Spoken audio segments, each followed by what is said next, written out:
Olá, você amigo de casa, é um prazer ter você mais uma vez aqui para juntos podermos estudar a nossa lição da Escola Sabatina. Uma lição que vem trazendo grandes lições para nós sobre o tocante ao Evangelho. E essa lição tem como título geral, Missão de Deus, Minha Missão. E hoje nós vamos estudar juntos a lição de número 9, que vem com o título Missão em Favor dos Poderosos. Mas eu não estou sozinha aqui para podermos falar sobre essa lição que trouxe grandes ensinamentos para nós. Estou aqui com o Toninho. Oi, Toninho, tudo bem? Aninha, tudo bem? Tudo bem a você também que está aí nos assistindo? Seja bem-vindo a essa apresentação. Espero que essa lição ela possa contribuir também para a sua vida. E também aqui ao meu outro lado temos o Johnny. O Johnny já é velho de casa, mas mesmo assim, muito obrigado, Johnny, por ter vindo. Obrigado, Aninha, Antônio. Como o Antônio disse, é sempre um prazer estar estudando a Palavra de Deus. Estive aqui na lição passada, no trimestre passado, e agradeço a Deus para a oportunidade de estar estudando essa lição e estar do lado de pessoas que eu admiro e gosto muito. Falo mesmo para vocês, admiro muito e vai ser um enorme prazer a gente estudar essa lição. E como eu disse, o título dessa lição é Missão em Favor dos Poderosos. Johnny, por favor, você poderia ler o nosso verso para memorizar? Posso sim, ele está em Mateus, capítulo 16, o verso 26, que diz: De que adiantará uma pessoa ganhar o mundo inteiro e perder a sua alma? Ou o que dará uma pessoa em troca de sua alma? A gente vê aqui logo nesse primeiro versículo, o verso que moldura toda a nossa lição, que Jesus vem falando sobre o preço do discipulado, não é? O preço de ser um discípulo. E a gente às vezes pensa que a palavra preço é uma quantia que a gente tem que pagar, mas às vezes, nesse caso em específico, a gente tem que abrir mão da nossa riqueza, né, Johnny? Isso mesmo, Aninha. Bom, quando a gente vê esse versículo, é um versículo que a gente gosta de usar quando está perto de alguma pessoa rica, né? Sim. Eu faço orçamento, assim, às vezes, a maioria das casas são casas de pessoas humildes, né? Mas, de repente, você entra na casa de alguma pessoa que tem algum poder aquisitivo, né? E você entra na casa da pessoa e é aquele né? Você olha para as paredes, para a casa, né? Aí você fica se perguntando, né, Aninha? Nossa, mas quando eu vou? Bom, você cai na realidade e fala, uma casa dessa eu não vou conseguir. Mas aí esse verso entra na nossa cabeça. De que adianta ter uma casa dessa, Aninha? E perder a alma, né? Talvez isso é uma desculpa, mas é um verso que a gente usa várias vezes quando está diante de alguma pessoa que a gente vê, sabe, né? Que é rica, que tem posse. É o verso que mais encaixa ali, né? Mas é um verso para chamar a atenção nossa, porque hoje a gente vive num mundo em que as pessoas, né, a riqueza, ter bens, ter carro de luxo, ter uma casa boa, né? Então as pessoas hoje, elas estão colocando todos os bens materiais, né? Uma pessoa, vamos supor, qual é o valor que aquela pessoa tem? Talvez a pessoa que está assistindo, e eu perguntasse para você, qual é o valor de uma vida? Qual é o valor de uma vida, Nina? Impagável. Mas para muitas pessoas, né, talvez a pessoa está perguntando, fala assim, a minha não vale muita coisa, porque eu não tenho um carro, não tenho casa. Mas não é essa a questão, né? As pessoas, elas tentam olhar para a pessoa, o valor daquela pessoa, pelo que ela tem, o que ela é, né? Mas o olhar de Deus, a gente sabe que Ele não enxerga dessa forma, né? Sim, concordo plenamente. E Toninho, eu não sei se você pensou o mesmo que eu quando leu o título dessa lição, mas muitas vezes quando pensamos em missão, né, a gente já pensa logo em missão com pessoas carentes, com pessoas necessitadas, mas missão em favor dos poderosos. Não parece que é uma missão um pouco mais complexa de se fazer aqui nesse mundo? A gente vê que todo tipo de missão, né, principalmente a missão de levar a pregação do Evangelho, ela tem uma certa dificuldade, né? E quando se fala levar o Evangelho a essa classe, né, denominados poderosos, a gente tem alguns desafios, né? É diferente você pregar para uma pessoa de uma classe alta e pregar para uma pessoa de uma classe, né, baixa. Mas na realidade o que a lição nos mostra aqui é que Deus, Ele deseja salvar todo mundo, sem exceção. É independente se a pessoa é rica ou se ela é pobre. Sim, concordo. Ô, Aninha, eu gostaria de ir. Eu já vou começar cortando, Nick. Ai, Johnny, pode falar. Bom, mas vamos pensar, por que as pessoas hoje querem ter aqueles carros de luxo, aquelas roupas de marca, bolsa, por quê? Às vezes, né, Toninho, a gente também quer ter uma camisa de marca. Por que uma camisa de marca, ela é melhor do que uma camisa que Tá lá no Torra. no tá no torra-torra? Olha eu fazendo propaganda. Porque às vezes aquela camisa, ela vai durar mais tempo do que uma camisa que custa, né, R$5, né? Mas as pessoas, elas estão preocupadas em um bem material que vai durar mais tempo por causa da marca, né? Até correto, né? Aquela camisa, ela vai durar. Só que aqui, no verso para memorizar, está dizendo assim, o que dará uma pessoa em troca de sua alma? Às vezes a pessoa está mais preocupada em ter uma camisa que vai durar muito tempo, mas e o nosso corpo? A gente não envelhece também? Né? Então as pessoas, elas levam a vida dela inteirinha, procurando coisas boas, sem se preocupar que um dia ela vai envelhecer. Né? A Bíblia diz que o pó volta para a terra e a nossa alma volta para Deus, que o deu. Né? Então ela perde a vida procurando bens materiais, mas um dia, sem se preocupar na vida dela, na alma dela. Né? E é um erro muito grande, porque a vida dela ficou tudo em bens materiais e ela não se preocupa. Talvez isso, veio aqui na minha cabeça agora, a gente não escuta as pessoas falar assim, vou aproveitar a vida agora, né? Aproveitar o hoje, né? A vida é uma só, sabe? Tipos de pessoas, porque essas pessoas, elas não têm o conhecimento, né, que a gente tem do pós a morte, né? Do que a riqueza maior que a gente vai ter é a vida eterna. Que nem eu falei para você daquelas casas de luxo, talvez eu não tenha aqui, mas um dia no céu... No céu está nos preparado mansões. Isso mesmo. Vianinha, ainda dentro dessa questão, né, de levar a missão aos poderosos, eu vejo assim uma grande dificuldade em que sentido, né? A pessoa que ela detém algum tipo de poder, quer seja monetário, quer seja um poder financeiro, né, ou intelectual, como a gente vai ver, né, no decorrer da lição, essas pessoas, infelizmente, isso não na maioria, né, porque a gente não pode generalizar, mas elas têm a tendência de se acharem autossuficientes. Né, e eu coloco aqui como muitos, eles vivem a síndrome de Laodiceia, que fala lá que rico sou ou rica sou e de nada tenho falta. Então, para você pregar para essa classe de pessoas, muitas vezes é difícil, por quê? Porque elas, na maioria, né, das vezes, elas não sentem necessidade, né, do Evangelho, de Deus, porque quando você tem uma conta bancária, né, muito recheada, você tem poder, você tem status, né, então muitas vezes essas pessoas têm a dificuldade de sentir a necessidade de Deus, né, como talvez uma pessoa pobre que sente mais necessidade. Sim, e já enganchando nisso que você falou, da pessoa não sentir necessidade, a nossa lição trouxe alguns personagens da Bíblia, algumas figuras bíblicas que são realmente poderosas, que realmente elas tinham influência no seu meio, não apenas influência política, como alguns, como também influência aquisitiva, serem realmente ricas e terem uma grande gama de conhecimento. E a primeira pessoa que aparece logo é Nabucodonosor.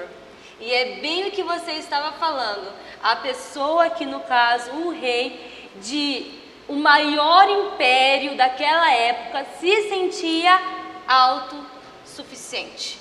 Ele não via a necessidade de declarar que Deus era que havia colocado ele ali no trono. E o que você acha sobre a forma como Deus fez com que Nabucodonosor tivesse que se humilhar para voltar-se para ele? Eu acho que antes da gente falar desse ponto, né, dessa parte que seria a humilhação, a medida drástica que Deus tomou com o rei, a gente não pode esquecer os passos que Deus deu para chegar nesse ponto, né? A gente vê desde Daniel 1, onde os amigos de Daniel, e Daniel é trazido, né, para a Babilônia, e a gente vê lá Daniel dando testemunho juntamente com seus companheiros, e Deus tentando influenciar o rei. No capítulo 2, a gente já vê, no caso, o sonho que Deus deu ao rei, né, da estátua, falando sobre o destino do mundo, e mais uma vez Daniel é trazido à cena para poder mostrar ao rei o conhecimento de Deus verdadeiro. Então a gente vê ali Daniel 2, Deus trabalhando. Aí já em Daniel 3, mais uma vez Deus utiliza uma situação onde o rei não entendeu a visão, ou melhor, entendeu, mas quis ser o reino que fosse durar para sempre, e ele não se humilhou diante de Deus. Mesmo Deus falando ali, trazendo Daniel, trazendo a interpretação. E depois Daniel 4, que é essa parte que você está falando. Ou seja, antes de Nabucodonosor chegar nessa parte, ele teve todas as oportunidades possíveis para se voltar para Deus e falar: ok, o Senhor é o soberano, é o Senhor que me colocou aqui nessa posição e eu louvo e exalto por isso. Mas ele foi arrogante, não foi? Foi arrogante. Tanto é que teve o sonho, né, do capítulo 4, onde Deus, né, mostra para ele a visão da árvore, e mais uma vez ele chama os sábios, né, a gente vê que é uma coisa interessante, que tanto em Daniel 2, que ele chama os sábios primeiro, depois traz Daniel, e Daniel 4 também é a mesma coisa. Ele traz todos os sábios e só depois se lembra de Daniel, que Daniel já tinha dado a resposta já lá atrás, que era uma pessoa de Deus.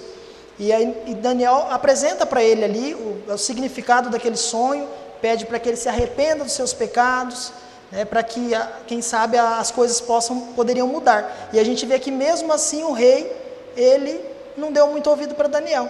O interessante é que desse momento que Daniel revela o sonho, até o momento que o rei está lá no alto da Babilônia, né, e se orgulha, se passaram 1 ano. Então durante 1 ano ele ignorou, né, aquela interpretação de Daniel, falando do juízo que Deus traria. Então eu vejo assim que para chegar no juízo, nessa medida radical de Deus, Deus primeiro falou com amor com ele, através dos testemunhos dos amigos, através de Daniel, para poder chegar nessa forma. Então eu entendo assim que Deus só falou dessa forma porque não tinha mais nenhuma alternativa. E às vezes ele faz isso com a gente também. Ele tem muitas vezes que nos quebrar para que nós possamos voltarmos mais uma vez para Ele, não é? Exatamente. E Johnny, a gente vê aqui também a importância de nós sermos testemunhas no meio dos poderosos. Sim. Porque imagina se Daniel não tivesse testemunhado para ele. Como o Toninho falou desde o começo, mostrando como Deus era, mostrando que Deus é que estava dando todo esse poder a Nabucodonosor. Nós hoje podemos também ser testemunhas tão fortes como Daniel foi? Com certeza, Nina. Não só na história de Nabucodonosor, mas se a gente estudasse os outros dias, a gente vai ver que sempre tem uma pessoa ali que é tipo assim, que ele está como se fosse Daniel, né? E às vezes a gente se coloca num ponto que até falar a verdade pode ir que nem para Daniel, né? Ele foi falar com o rei que ele iria perder o governo dele, né? E alguma coisa ruim ia acontecer, mas ele acreditou nisso? Não acreditou. E às vezes Deus nos usa para passar para as pessoas e muitas das pessoas não levam isso em consideração, não acreditam. Como o Toninho falou, eu gostaria só de rever a passagem bíblica que diz assim, no verso 28 de Daniel 4: todas essas coisas sobrevieram ao rei Nabucodonosor, ao cabo de 12 meses, passando sobre o palácio real da cidade da Babilônia. Falou o rei e disse: não é esta a grande Babilônia que eu edifiquei para a casa real, com os meus grandioso poder e para a glória da minha majestade? Veja só, né? Ele estava olhando tudo ali na varanda do palácio, olhando para tudo aquilo, né? Falando que eu construí para a minha glória, né? E que nem a Aninha falou, se ele tivesse se arrependido, não tinha passado ali, acho que 7 anos, né? Vivendo como um animal, né? Fora da razão, né? Teria evitado tudo isso. E que nem o Toninho falou, aqui no verso que eu citei, fala dos 12 meses, né? Então Deus, ele mesmo olhando o orgulho do rei lá na varanda, né? Falando, ó, tudo isso fui eu que fiz, é para minha glória. Deus suportou ali por 12 meses, né? 1 ano. Então é como se Deus tivesse dado ali um tempo de graça para o rei Nabucodonosor. E hoje Deus está nos dando tempo de graça, né? Para nós, pessoas humildes, tanto os humildes como pessoas ricas, né? Deus está dando esse tempo para nós, né? Para a gente nos converter. E se Nabucodonosor tivesse se convertido antes, nada disso tinha acontecido, mas aconteceu, não aconteceu? Sim. Ficou lá, né? 7 anos vivendo na sua insanidade, mas depois Deus deu para ele ali de novo, né, a consciência, ele reconheceu, né? Eu não sou nada, né? Ele glorificou, a Deus, ele viu, não, aqui em diante eu entendi que os reis e todos os poderosos não adianta de nada, mas Deus é quem é o Todo-Poderoso, né? Sim, a história de Nabucodonosor mostra claramente o que nós acreditamos que é a expiação ilimitada, que Deus morreu, Jesus morreu na cruz para salvar a todos. E nós vemos isso em Nabucodonosor, como também nós vimos isso em Naamã. E os dois eu vejo como se eles fossem opostos nesse quesito. Enquanto Nabucodonosor demorou vários anos para admitir que quem era o Senhor soberano da sua vida era o Deus de Israel, como ele falava, o Deus de Daniel, já Naamã, logo após ele ser curado, ele já falou e foi glorificar a Deus.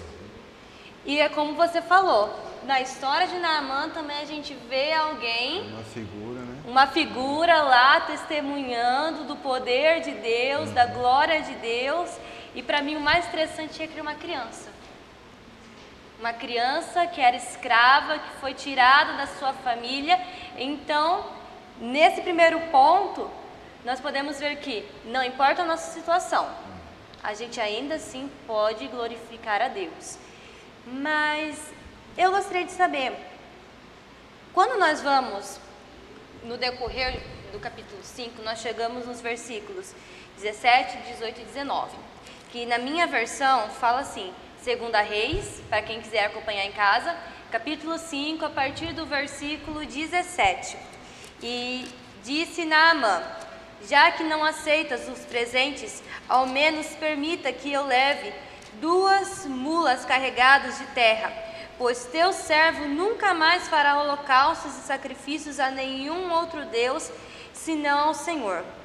Mas o Senhor me perdoe por uma única coisa.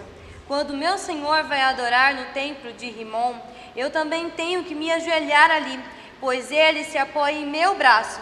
Que o Senhor perdoe o teu servo por isso. E disse Eliseu, vá em paz. Toninho, você também acha que nesse ponto aqui a gente está vendo que o nosso processo de santificação, de transformação é individual para cada um? Porque a gente vê que Naamã estava disposto a abrir mão da idolatria, mas só que ele ainda tinha processos a passar. Nosso processo é individual. E você acha que Deus trabalha de forma individual com cada uma das pessoas? Com certeza, né? Deus ele trabalha de forma individual com cada um. E Deus ele também respeita, né, esse passo a passo de cada um, né? Para cada pessoa ele trabalha de uma forma, né? Então a gente vê aí no caso de Naamã, que Eliseu falou para ele, olha filho, vai em paz, vai para sua casa, né, vai lá, volta lá para o rei tranquilo, fica tranquilo, né? O fato de você ir junto com ele lá nesse templo, diante do Deus pagão, não tem problema nenhum, desde que você, né, Deus nem colocou essa observação, né, mas desde que ele não adorasse a esse Deus, não teria problema. Então Deus falou, vai em paz, fica tranquilo, desfruta da alegria, né, da cura que você recebeu, do milagre que você recebeu e fica em paz, né? E a gente tem às vezes a mania de cobrar demais das pessoas, né? Às vezes a gente quer, a pessoa ela tem um conhecimento de Deus e você já quer que ela tenha a transformação imediata. Exatamente, a mesma transformação, esteja no mesmo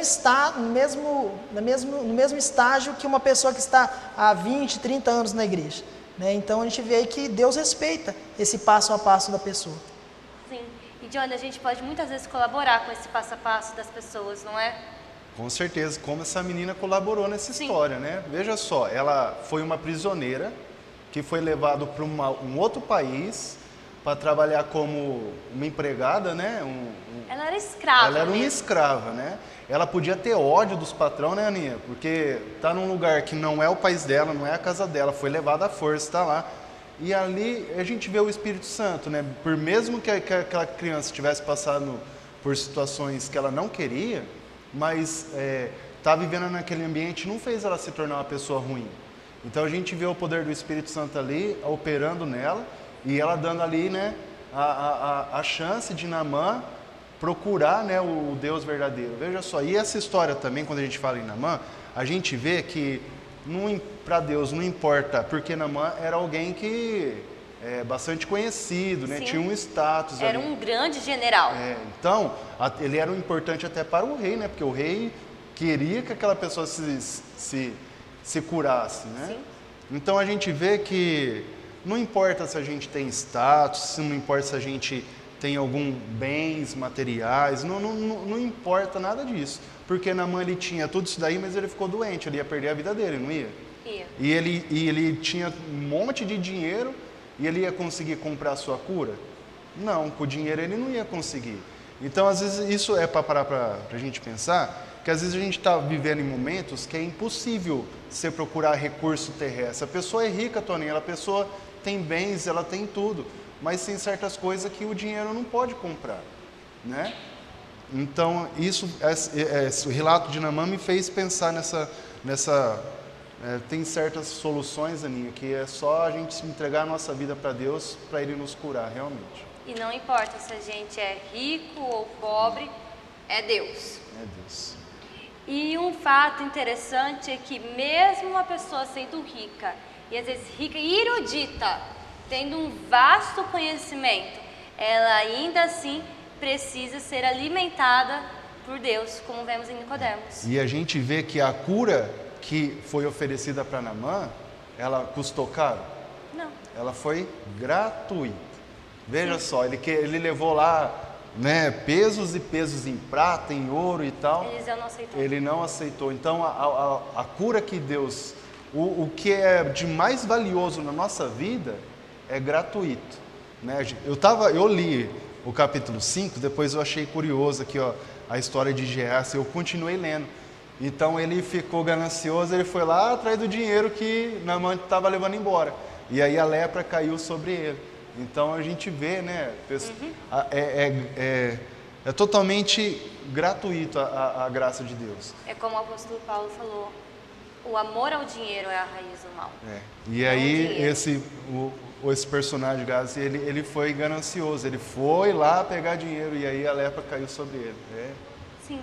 Quando nós vamos então para o dia de terça-feira, nós podemos encontrar o personagem Nicodemos. Jesus tinha um grande respeito por Nicodemos, falando até que ele era um mestre em Israel. Mas só que Nicodemos, ele nos mostra algo muito claro. Não importa se a pessoa tem poder, não importa se a pessoa tem conhecimento, Deus ainda precisa atuar nela para ser salva. Porque não basta apenas conhecer, precisa aceitar a Cristo para ser salvo, não é mesmo, Toninho? Com certeza. E a gente vê muito isso no encontro de Nicodemos às escondidas com Jesus. E a forma como ele aborda. Ele não aborda Nicodemos com muito amor? Com certeza. Com muito carinho, sabendo exatamente o que falar para ele. E Johnny, você acha que o medo de Nicodemos nesse momento criou, de certa forma, uma separação entre ele e Jesus? Olha, Aninha, para ser sincero, tentando se colocar em Nicodemos, é até algo de refletir e pensar. Porque assim, ó, Jesus ele chegou para pescadores que eram simples, né, Toninho? Eles tinham muita coisa a perder? Não tinha, né? Então o aceitar deles, a gente fala, nossa, aceitou na hora, pontualmente, né? Só que a gente vê que a vida de Nicodemos, ele fazia parte do Sinédrio, né? Ele era um governante, ele vivia num círculo de que se ele aceitasse Jesus, ele ia perder tudo aquilo, né? Pessoas iam olhar feio para ele ia ser excluído de tudo aquilo, ele era rico, ele poderia perder, né, certas coisas. Então, é de se imaginar o porquê, né? Então, ele colocou tudo isso na balança, né, Nina? Alguns aceitaram de pronta hora, mas ele ficou meio relutivo, porque ele olhava para Jesus como sendo enviado de Deus, ele olhava para Jesus, tanto é que ele foi procurar Jesus. E ele foi numa noite, Aninha, porque de dia andava muita gente perto de Jesus. Aí ele foi procurar Jesus à noite porque o grupo não estava com Jesus, será que foi por causa disso? Não, né? Ele foi procurar Jesus para ninguém ver ele ali perto de Jesus, né? Então ele foi escondido com medo de perder tudo aquilo que ele tinha, que ele possuía. E as pessoas iriam excluir ele se vissem ele praticando os ensinamentos de Jesus. Então é algo não é o correto, né? A gente vai ver a história ao contrário de Nicodemos, mas ele tinha algo a perder se ele aceitasse Jesus naquele momento. Mas após a conversa dele com Jesus, a gente vê uma transformação nele, não é, Toninho? Com certeza. Quando a gente vai lá para João, capítulo 7. Ele já está diferente, não está? Sim. O que eu acho interessante assim nessa forma como Nicodemos aborda Jesus, né, como o Johnny falou, ele vai à noite, como tinha bastante coisa para perder, né? A gente vê assim que Nicodemos ele tinha essa preocupação. Mas o que eu acho interessante é como Jesus ele aborda Nicodemos. Você vê que Jesus ele não fica com muito rodeio, né? Jesus fala para ele, ó, Nicodemos, o negócio é o seguinte, você precisa nascer de novo, né? E a gente vê ali que Nicodemos, ele tentou driblar Jesus, ele tentou ali de alguma forma, né, fazer desconversar, fazer de conta que ele não sabia, né, o que Jesus está dizendo. E Jesus fala para ele, ó filho, por isso que fala aqui erudito, né, fala assim, ó, você sabe, entre aspas, né, você sabe muito bem o que eu estou falando, você sabe muito bem. E aí Jesus fala de forma clara, né, aquele que não nascer da água, símbolo do arrependimento, e do Espírito, né, que é receber a natureza espiritual, né, a nova natureza, não pode entrar no reino de Deus. Então a gente vê uma coisa interessante aqui em Nicodemos, que ele achava que com ele estava tudo bem, né? Tinha um bom conhecimento. É o maior perigo. O maior perigo. Ele tinha um bom conhecimento, ele fazia parte do Conselho Nacional, né, judaico, que era o Sinédrio. Ele estava no topo, mas na hora que Jesus olha para ele, em outras palavras, Jesus diz para ele assim, ó, a sua religião não presta, né? Você precisa nascer de novo. E agora você imagina você falar isso para um ancião, para um doutor na lei, uma pessoa, né, com o status que tinha Nicodemos. E Nicodemos, ele, ali no momento, ele não aceita Jesus. Mas a gente vê que essa entrevista que ele teve com Jesus à noite, ela vai render frutos na vida dele, que é o que você tinha perguntado. Ela vai ter um impacto na vida dele. E lá na frente, né, ele se torna um discípulo de Jesus, né? Ele aceita Jesus. Não mais as escondidas. Não mais as declaradamente para todo o Sinédrio. Declaradamente. Eu fico pensando, ele não, ali naquele momento, que nem o Toninho está falando que mais para frente, mas ali naquele momento, o que ele perdeu? Porque ele perdeu alguma coisa. Porque Jesus estava ali, vivo, diante dele, ele era uma pessoa que procurava a Deus, ele via Jesus como sendo um enviado de Deus. E o que ele mais perdeu era a chance de estar ao lado do Criador do universo. Por tudo, 3 né? anos ele podia ter andado com Jesus. Ele deixou para fazer isso mais para frente, graças a Deus, para a salvação dele. Mas ele perdeu algo que muitas pessoas hoje, de posse, em vez de deixar, com medo de perder suas posses, com medo de perder o status, com medo de parar de aparecer na televisão ou tudo mais, não buscam a Deus, com medo de perder essas coisas. Mas o que eles estão perdendo? A oportunidade de... Nicodemos, ele perdeu a oportunidade de poder realmente andar do lado de Deus. Ele perdeu a oportunidade de ver vários e vários milagres, sim, ouvir vários e vários sermões. E hoje, se você está com medo de andar com Jesus, por às vezes status, por às vezes ser motivo de piada, de família, amigos, pessoas próximas, não perca tempo. Hoje é o momento da gente começar a andar com Jesus. E na lição de quarta-feira a gente vê exatamente isso. Quando nós temos o jovem rico e Zaqueu. Porque o jovem rico, ele já estava ali com Jesus, mas ele tinha um gravíssimo problema, que era o amor pelo dinheiro, não é mesmo, Toninho? Sim. A Bíblia fala, né, que o amor ao dinheiro é a raiz de todos os males. Nós sabemos assim que o dinheiro não tem problema nenhum com o dinheiro em si, né, mas quando a gente coloca o dinheiro, né, coloca no dinheiro o nosso amor, né, acima do nosso amor a Deus, aí ele se torna um problema. E é o que acontecia aqui com o jovem rico. O dinheiro para ele era um Deus, era um ídolo para ele. Tanto que o dinheiro estava acima até mesmo dele se tornar um discípulo que iria acompanhar Jesus junto com os outros 12. Ele preferiu ficar ali com o seu dinheiro, com a sua riqueza, do que ser salvo. Mas quando a gente vai para Zaqueu, já é algo completamente diferente. Sim.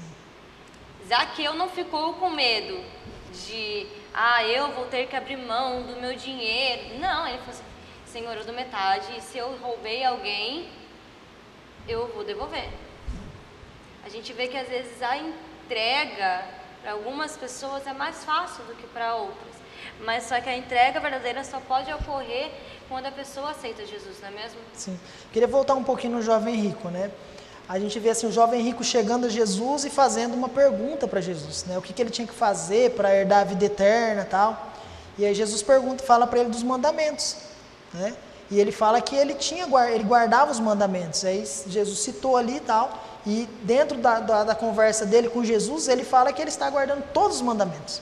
Não é o que ele fala lá? Sim. Que ele está guardando. Desde criança eu guardo todos esses mandamentos, Então, mestre. e aí a gente vê assim que aí Jesus olha para ele e aí Jesus consegue identificar o que realmente estava de errado com ele, né? Que era justamente o amor ao dinheiro, né? E às vezes a gente olha para as pessoas assim e você fala, olha, é um cristão exemplar, né? Mas a gente não sabe que ele tem um ídolo, ele tem um Deus, né, diante de Deus. Era o caso do jovem rico. Ele tinha uma fachada muito bonita, mas o seu interior não estava bom, né, Johnny? Isso mesmo. Ó, o Toninho, eu falei para você perguntar primeiro para mim, o Toninho já falou tudo que eu ia falar.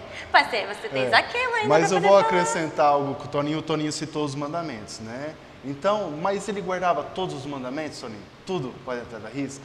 A gente sabe que não há um justo, não tem uma pessoa que fala, não, eu perfeitamente guardo, não tenho nenhum pecado, né? Então, se fosse citar 3 coisas aqui importantes, para a gente poder ser feliz. Primeiro, os mandamentos. Aí Deus, ele dá Jesus, ele fala assim, vende tudo que você tem e dá aos pobres. Por quê? Às vezes a gente se prende em algo, né? Um bem nosso, um bem material. Então, aquilo ali estava prendendo o jovem rico. E o mais importante que Jesus fala, depois disso, vende tudo, dê aos pobres, e Jesus fala o quê? E segue. Então, isso também é importante, né? Porque às vezes as pessoas, a gente vê, bom, não vou citar nome, mas a gente vê até pessoas com a Bíblia debaixo na mão, batendo de casa em casa, falando, né, estudioso da palavra de Deus, que nem ele se considerava uma pessoa, né? Eu sigo todos os mandamentos e tal. Não, eu estou no mesmo patamar. Só que quando Jesus fala para você seguir, é diferente. Então a gente vê pessoas com a Bíblia debaixo do braço, batendo em porta, só que quando Jesus fala para elas seguir os passos de Jesus, elas não seguem os passos de Jesus. Então o seguir é algo importante, né? É assim, são 3 passos. Para a nossa felicidade, guardar os mandamentos. Para a gente não se prender a alguma coisa terrestre que pode tirar a nossa salvação, que era o que aconteceu com ele, né? E o terceiro é o segue, né? Ou seja, para nós sermos discípulos de Jesus, nós temos que às vezes pagar um preço. Todas as nossas ações, todas as nossas reações, elas devem ser olhando sempre para Jesus Cristo. Tudo que a gente for fazer, né? Todas as nossas ações e reações. Então, quando a gente deixa de fazer um desses pontos, a gente acaba pisando na bola, né? E posso comentar sobre Zaqueu aqui? Pode falar. A gente vê... Depois eu quero voltar para o jovem rico. Tá. A gente vê o contraste ali, né, do jovem... Zaqueu, ele era rico? Riquíssimo. Riquíssimo. Era cobrador de impostos, então ele tinha muito dinheiro. Então a gente vê a diferença desses dois, porque ele ficou triste de ter que vender tudo que ele tinha, porque ele tinha muita coisa, né? Eu também ia ficar triste, né? Mas ele segurou aquilo, ele não largou. Agora Zaqueu, ele era rico. Bom, um dia eu vou pedir desculpa para Zaqueu, mas ele era ladrão, Aninha. Ladrão não gosta de dinheiro? Ama dinheiro. Ele era ladrão, ele roubava, só que aí a Bíblia fala que ele restituiu 4 vezes as pessoas que ele tinha roubado. Agora, o jovem rico era ladrão? Não, ele tinha uma aparência toda certinha. Ele era aquele jovem que ficava ali tudo bonitinho. É aquele jovem que seria o jovem exemplo da igreja. Só que aquele que não era o exemplo, que era ladrão, ele abriu o coração para Jesus, deixou Jesus entrar. E aquele que era o certinho para a aparência dos outros, não abriu o coração e não vendeu as coisas. assim, falando sobre o jovem rico ainda, é o conceito que o jovem rico tinha de si mesmo. E às vezes esse é um problema que acontece com a gente também. Né? Às vezes nós temos um conceito da nossa religião.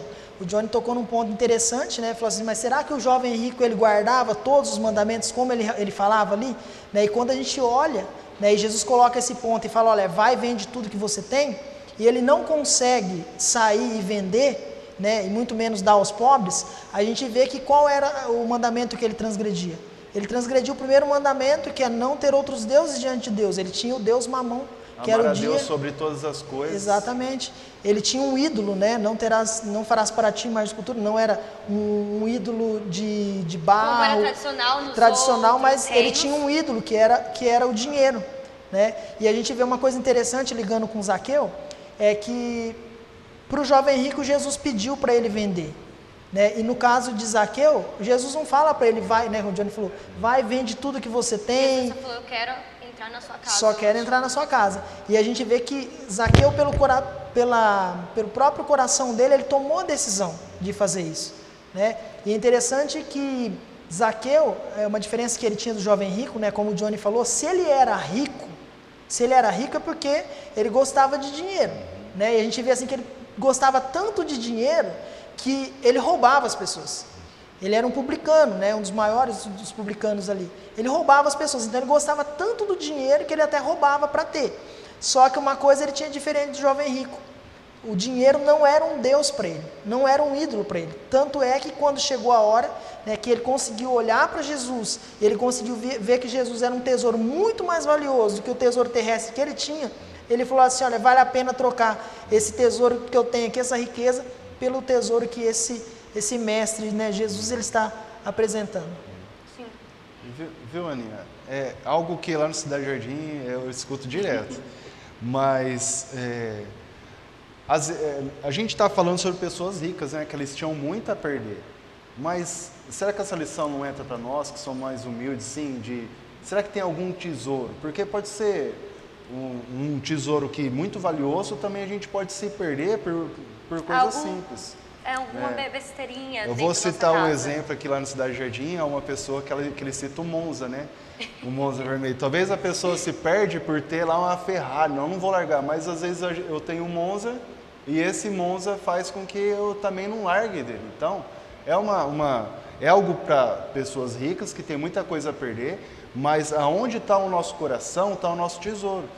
Então, talvez o nosso tesouro não é ali coisas valiosas, mas talvez o nosso tesouro é alguma coisa assim tão simples, tão coisa que a gente não larga e a gente perde a salvação por causa daquilo, coisa né? pequena. Onde está o nosso coração. A gente viu durante até esse momento personagens em que Jesus atuou, Deus atuou para que ele fosse aceito como Salvador. Mas quando nós vamos para o último personagem dessa semana, nós vemos que a nossa missão de alcançar essas pessoas poderosas é porque elas têm um papel muito importante para ser cumprido na missão também. E a gente vê isso com José de Arimateia. Isso mesmo. Pode falar. Mônica, vou voltar um pouquinho a história aqui só para acrescentar. Na Bíblia a gente vê pessoas que a gente fala assim, não, eram pessoas corajosas. Os discípulos eram corajosos? Eram, porque eles estavam dispostos a andar com Jesus publicamente quando Jesus ia pregar, andar na rua, eles estavam sempre lá de Jesus. Então a gente vê pessoas corajosas. Agora a gente vê Nicodemos, que ele se escondeu, né? E eu vejo o José de Arimateia como igual Nicodemos, porque ele também, num ponto de vista, via que Jesus era diferente, mas ele se escondeu. E aí, quando Jesus mais precisava dos discípulos, dos corajosos, os quem a gente achava que era corajoso, no final ficou covarde. E aqueles que falava que era covarde, como Nicodemos e José de Arimateia, quando Jesus precisou, foi os mais corajosos. Porque esse José de Arimateia, ele teve que ter uma coragem muito grande de ir lá falar com Pilatos para pedir o corpo de Jesus. Porque ele, assim como Nicodemos, ele também tinha ali o status, ele também tinha coisa de perder. E ele foi publicamente enfrentar risadas, ser ridicularizado, mas e Pilatos era um governante, era alguém importante, né?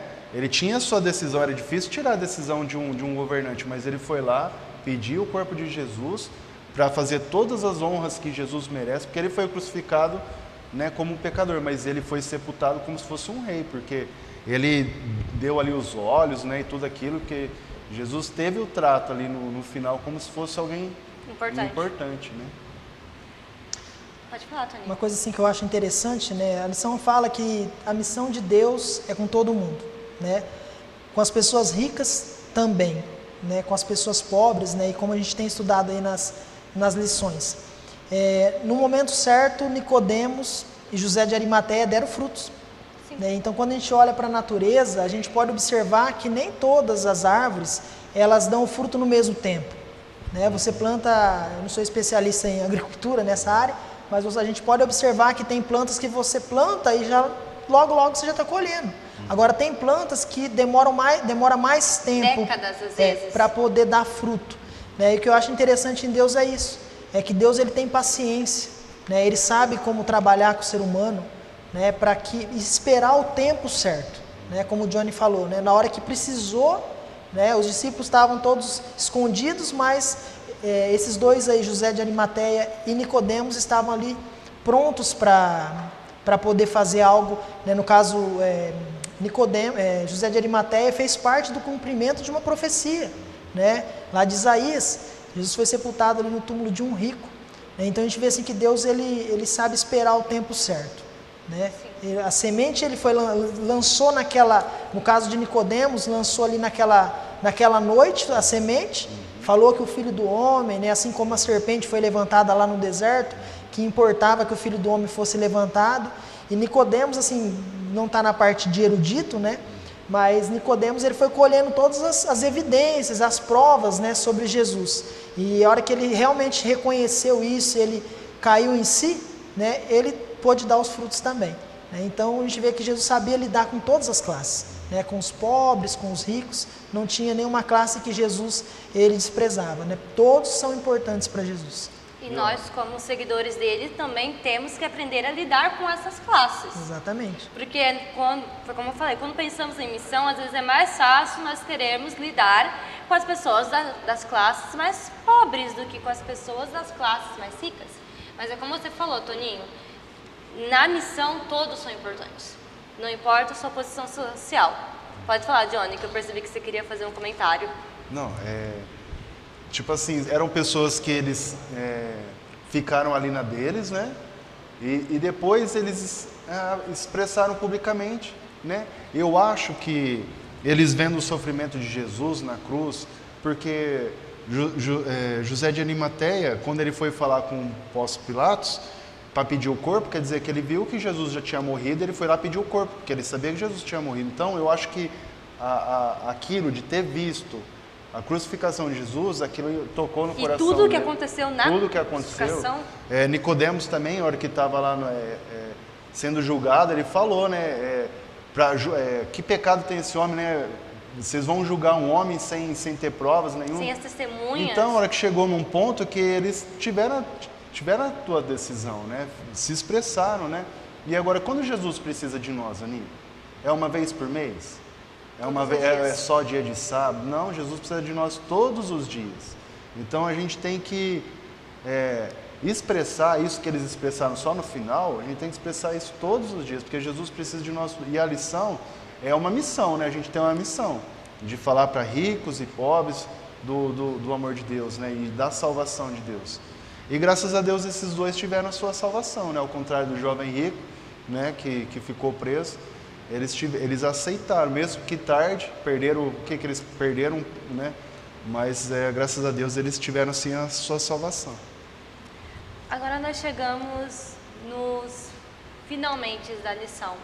E se vocês pudessem fazer um resumo de algum ponto da lição que nós temos que meditar todos os dias para o cumprimento da lição, o que vocês iriam falar? O que você falaria, Toninho?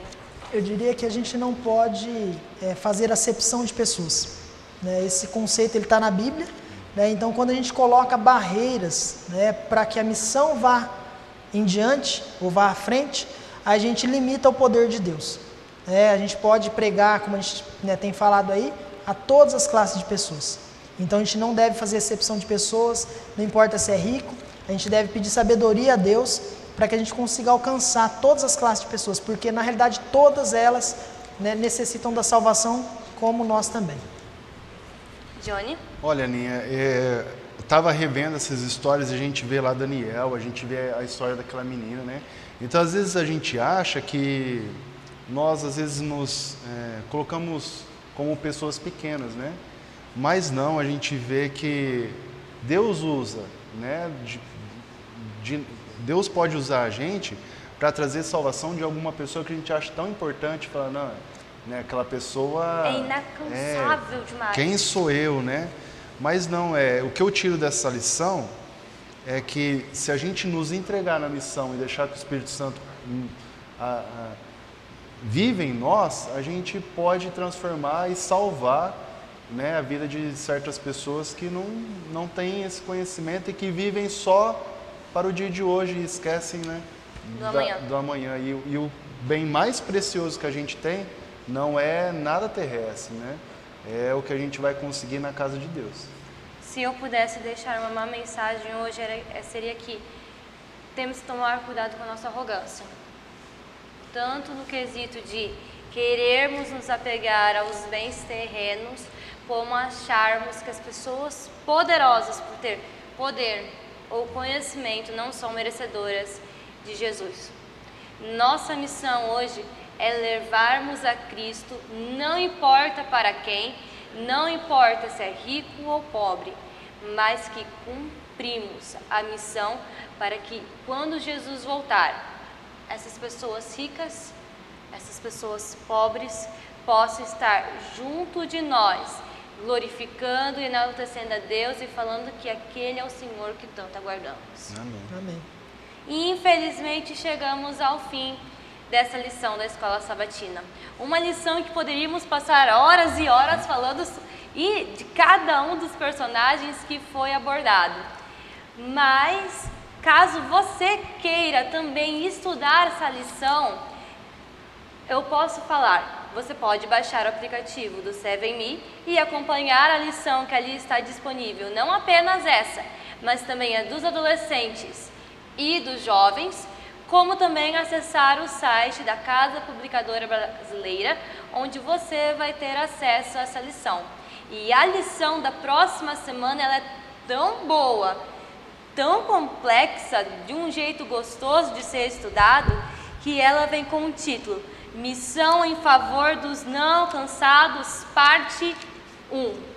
E eu espero que na próxima semana você esteja aqui para mais uma vez podermos recapitular essas lições, esses ensinamentos que estão trazendo grandes lições para a nossa vida. Muito obrigado e até a próxima lição.